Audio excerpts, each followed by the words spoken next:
বাঙ্গালা জামাই মেলা মানিকগঞ্জ জেলার ঘিওর উপজেলার বাঙ্গালা গ্রামে অনুষ্ঠিত একটি গ্রাম্য মেলা।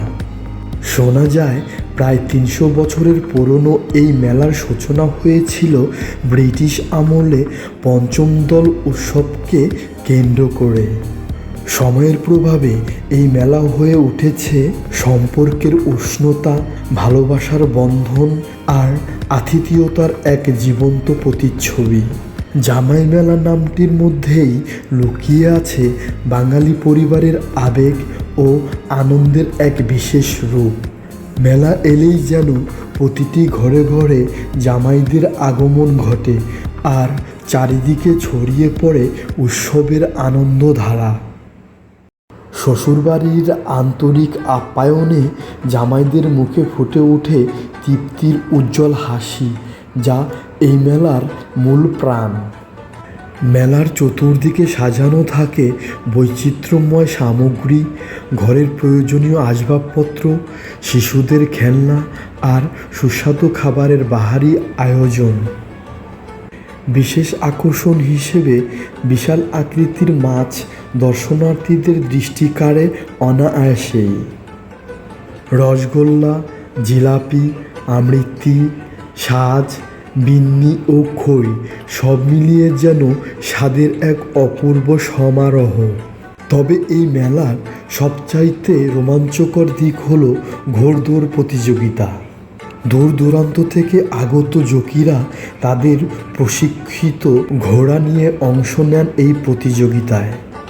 এর পাশাপাশি সাইকেল রেসও মেলার আরেকটি প্রাণবন্ত আয়োজন। চলুন এই ঐতিহ্যবাহী মেলা সম্পর্কে জানার চেষ্টা করি বাঙ্গালা গ্রামের গর্ব, সম্মানিত স্কুল শিক্ষক আখলাকুল ইসলাম মহোদয়ের কাছ থেকে। ধন্যবাদ টিপু ভাইকে আজকের এই মেলায় আমাকে দুটি কথা বলে সুযোগ দেওয়ার জন্য। ঐতিহ্যবাহী বাঙ্গালা গ্রামের এটা শতবার্ষিক মেলা। এই মেলাটি মূলত দোলের মেলা, পঞ্চম দোলে এই মেলাটি অনুষ্ঠিত হয়ে থাকে।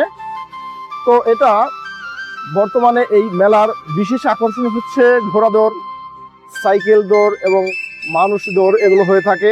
এছাড়াও বিশেষ আকর্ষণ থাকে এলাকার জামাইয়েরা সাধারণত এখানে মাছ এবং মিষ্টান্ন নিয়ে সেই শ্বশুর বাড়িতে যেয়ে থাকেন। আজকের মেলার যে মাছগুলো অনেক আকর্ষণীয়, অনেক বড় বড় মাছ আমাদের মেলায় উঠে থাকে। তো আপনারা দেখতেই পাচ্ছেন যে রুই, কাতল এবং অন্যান্য অনেক মাছই এখানে এসেছে। সব মিলিয়ে বাঙ্গালা জামাই মেলা শুধু একটি উৎসব নয়, এ যেন ভালোবাসার বন্ধন, আত্মীয়তার পুনর্মিলন এবং আপনজনদের সঙ্গে কাটানো অমূল্য সময়ের এক অপূর্ব উদযাপন। এতক্ষণ আমার সঙ্গে যুক্ত থাকার জন্য সবাইকে অসংখ্য ধন্যবাদ। নিরাপদে থাকুন, সুস্থ থাকুন।